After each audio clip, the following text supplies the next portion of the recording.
कल्पना कीजिए आप पूरी तरीके से हताश होकर ईश्वर के आगे जाते हैं क्योंकि आप हार चुके हैं, आप थक चुके हैं, आपका और कोई नहीं है।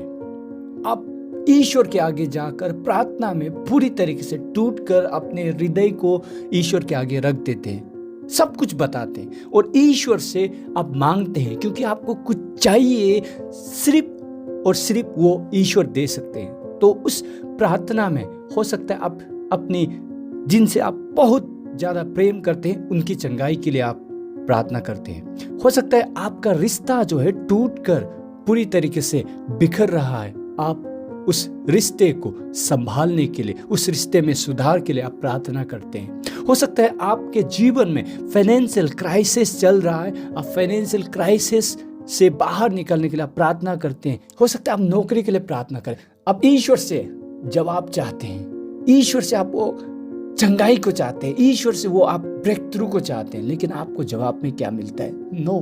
क्या कभी आपने ऐसा अनुभव किया? मैंने किया है। मैंने अपने माता जी के चंगाई के लिए रात रात भर घुटनों में टिक कर आंसू गिराकर मैंने प्रार्थना किया। जब मैं कॉलेज में था, टेरिस पर जाता, रात रात भर रोकर मैं प्रार्थना करता, ईश्वर मेरी माँ को और कुछ समय रख दे, क्योंकि मैं उन्हें देखना चाहता था। मैं बहुत दूर साउथ इंडिया में थियोलॉजिकल कॉलेज में था और अपने रूममेट्स को डिस्टर्ब नहीं करने के लिए मैं टेरिस पर जाकर रात रात भर मैं घुटनों पर आकर आंसू गिराकर मैं प्रार्थना करता मेरी माँ की चंगाई के लिए। लेकिन मेरी माँ चंगा नहीं हुई, मेरी माँ को मैं देख नहीं पाया, उनका फ्यूनरल मेरे एब्सेंस पे हुआ। तो हो सकता है आपने भी ऐसा अनुभव किया हो। तो ये एक सवाल है, हम सभी पूछना चाहते हैं कि क्यों कभी ऐसा होता है कि ईश्वर हमारे प्रार्थनाओं का उत्तर नहीं देते। तो इसी सवाल का जवाब हम इस वीडियो में जानेंगे, तो इसीलिए आप आखिर तक बने रहे। मैं कुछ उदाहरण देना चाहता हूं वचन से, जिन व्यक्तियों का प्रार्थना का उत्तर उन्हें नहीं मिला। ईश्वर के साथ में उनका रिश्ता बहुत ही ज्यादा क्लोज था, इवन ईश्वर को टेस्टिफाई करते हैं, लेकिन उनका प्रार्थना का उत्तर जो है ईश्वर नो में देता है। सबसे पहला उदाहरण मोसेस प्रार्थना करता है कि वो कनान देश को देखे, लेकिन ईश्वर उनको कनान देश देखने नहीं देते। उनका प्रार्थना का उत्तर उन्हें नो मिलता है। दूसरा, डेविड डेस्परेटली अपने बच्चे की चंगाई के लिए प्रार्थना करता है, लेकिन ईश्वर उसे चंगा नहीं करते, उसे ले जाते हैं, यानी वो बच्चा मर जाता है। अपोस्टल पॉल डेस्परेटली उनका जो शरीर में रोग था, जिसे वचन में थॉर्न इन द फ्लेश कहा गया, यानी कि किसी प्रकार का बीमारी था, उसकी चंगाई के लिए प्रार्थना किया। 3 बार ईश्वर का जवाब यही था कि माई grace is sufficient for you, यानी कि उनको चंगाई नहीं मिला। तो ये कुछ उदाहरण थे। यहाँ पर हमें क्या दिखाई दे रहा है कि ईश्वर ना करके उनका जवाब जो आ रहा है। तो ऐसा क्यों होता है कि ईश्वर हमारी प्रार्थनाओं का उत्तर नो में देते हैं? क्या वो हमसे प्रेम नहीं करते? क्या वो हमारा ख्याल नहीं करते, हमारा भला ही नहीं चाहते? क्या उनके पास में इतना शक्ति नहीं है कि वो हमारी सहायता करें? क्यों ऐसा होता है कि हमारा प्रार्थनाओं का, हमारा विनती का उत्तर ईश्वर नहीं देते? तो इसका जवाब ईश्वर का वचन ही देता है। तो सबसे पहले आपको ये जानना है कि ईश्वर आपसे प्रेम करते हैं, वो आपका स्वर्गीय पिता है, वो आपका बेस्ट चाहते हैं। तो ये बात जब आपको क्लियर होता है, तो दूसरा, ईश्वर अपने इच्छा अनुसार प्रार्थनाओं का उत्तर देते हैं। आइए हम पढ़े 1 जॉन चैप्टर 5 वर्सेस 14 to 15 को। हमारा परमेश्वर में यह विश्वास है कि यदि हम उसकी इच्छा के अनुसार उससे विनती करें तो वो हमारी सुनता है, और जब हम यह जानते हैं कि वो हमारी सुनता है, चाहे हम उससे कुछ भी मांगे, तो हम यह भी जानते हैं कि जो हमने मांगा है वो हमारा हो चुका है। तो वचन यहाँ पर साफ कर रहा है कि ईश्वर अपने इच्छा अनुसार हमारी विनती, हमारे प्रार्थनाओं का उत्तर देते हैं। यही चीज़ हम यीशु मसीह के प्रार्थना में भी देखते हैं। जब वो गेत्सेमनी में प्रार्थना कर रहे थे कि जो प्याला उनके आगे है वो हट जाए, यानी कि जो सफरिंग, जो डेथ, जो टॉर्चर उन्हें मिलने जा रहा है, जो ह्यूमिलेशन उन्हें मिलने जा रहा है, वो हट जाए। लेकिन अंत में प्रभु यीशु मसीह क्या कहते हैं, मेरी इच्छा नहीं पिता आपका इच्छा पूरा हो। यानी कि ईश्वर अपने इच्छा अनुसार हमारे प्रार्थनाओं का उत्तर देते हैं। अब यह हमें बात आता है ईश्वर का इच्छा क्या होता है। ईश्वर का इच्छा हमारे भलाई के लिए, हमारे बेस्ट इंटरेस्ट में होता है।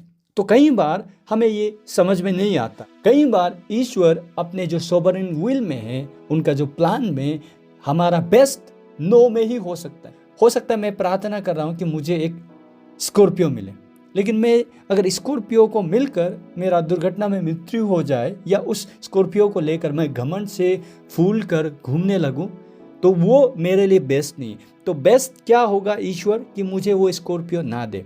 तो ईश्वर के जो आंसर है 3 प्रकार से आते हैं। No, that's also an answer of our prayers. यानी कि जब हमें हमारे प्रार्थनाओं का उत्तर हमें नो में मिलता है, इरेस्पेक्टिव, चंगाई के लिए, जॉब के लिए, किसी भी चीज़ के लिए, अगर नो आ रहा है तो भी वो आंसर है। यानी कि जो हम चाहते थे वो नहीं होता और ईश्वर उसको नहीं करते, वो भी एक आंसर है। क्यों? क्योंकि हमें पता नहीं, हम लिमिटेड बीइंग हैं, हम अपने जो समय में सीमित होकर उस नो को हम बुरा देख रहे हैं। लेकिन ईश्वर के नज़र में जो ईश्वर पिक्चर को ऑलरेडी देखता है, उसमें वो नो जो है हमारे बेस्ट इंटरेस्ट में है। तो कई बार ये चीज़ हमें समझने में कठिनाई होती है। दूसरा है, परमेश्वर यस में जवाब देते हैं। यानी कि हम जो मांगते हैं वो हमें मिल जाता है, जो हम चाहते हैं वो हो जाता है, हमारे प्रार्थना का उत्तर यस में मिलता है। तो that's also an answer of our prayers. तो 3 नंबर में कभी कभी क्या होता है कि ईश्वर का टाइमिंग और हमारा टाइमिंग अलग होता है। तो इसीलिए ईश्वर कहते हैं थोड़ा रुक जा, नॉट नाउ, अभी नहीं, कुछ समय बाद में। हो सकता है आप जॉब के लिए प्रार्थना कर रहे हैं, हो सकता है आप अपने लाइफ पार्टनर के लिए प्रार्थना कर रहे हैं, या चंगाई के लिए, या कुछ भी चीज़। ईश्वर कहते हैं थोड़ा रुक जा, क्योंकि हमारा समय अलग है, ईश्वर का देखना, उनका टाइमिंग अलग है। तो 3 प्रकार से ईश्वर हमारे प्रार्थनाओं का उत्तर देते हैं। यानी कि हर कोई जो ईश्वर के बच्चे हैं, यानी कि जिन्होंने यीशु मसीह को पाया, उनका प्रार्थना का उत्तर प्रभु देते हैं। ये बिब्लिकल है। कभी हो सकता है यस, कभी हो सकता है नो, कभी हो सकता है वेट। तो अब बात आता है कि हम किस प्रकार से इन तीनों रिस्पॉन्सेस में हम रिएक्ट करें। ईश्वर अगर यस देते हैं तो हम उनको तारीफ करें, उनकी प्रशंसा करें। अगर वो नो कहता है तो हम रूठ जाएं, उनसे खफा हो जाए, उनको डाउट करने लगे, उनसे हम नाराज हो जाएं। क्या ऐसा होता है? या कभी हमें कह रहे हैं कि अभी नहीं, रुक जा थोड़ा, तो उसमें हम अपना धीरज खोकर हम ईश्वर से दूर चले जाएं। तो कैसा प्रतिक्रिया आपका होगा? यह डिपेंड करता है कि आप ईश्वर को कैसा देखते हैं। ईश्वर को यदि आप अपना पिता, आवर फादर, जिस प्रकार से प्रभु ने कहा आवर फादर इन हेवन, इस प्रकार से आप देखें हैं, तो आपका कॉन्फिडेंस उन पर रहना चाहिए। यानी कि ईश्वर का प्लान, ईश्वर का इच्छा, ईश्वर का टाइमिंग को हमें रुकना चाहिए। यानी कि हमें भरोसा करना चाहिए। जिस प्रकार से वचन कहता है, प्रोवर्ब्स चैप्टर 3 वर्स 5 में कहता है, ईश्वर पे पूरे मन से भरोसा करें, अपने सोच पर नहीं, ईश्वर पे। हमें ह्यूमिलिटी के साथ में, विश्वास के साथ में हमें प्रार्थना करते रहना चाहिए और ईश्वर जवाब देते हैं। आशा करता हूँ इस वीडियो से आपका जो प्रश्न था वो क्लियर हुआ। फिर भी यदि आपका कोई डाउट है तो प्लीज़ कमेंट कीजिए, मैं उसका जवाब आपको लिखित रूप से जरूर दूंगा। और ऐसा ही आप बिब्लिकल कंटेंट्स देखना चाहते हैं और अपने इस विश्वास के सफ़र में आगे बढ़ना चाहते हैं, इनकरेजमेंट चाहते हैं, तो इस चैनल को सब्सक्राइब करें। धन्यवाद करता हूँ इस वीडियो को देखने के लिए। God bless you.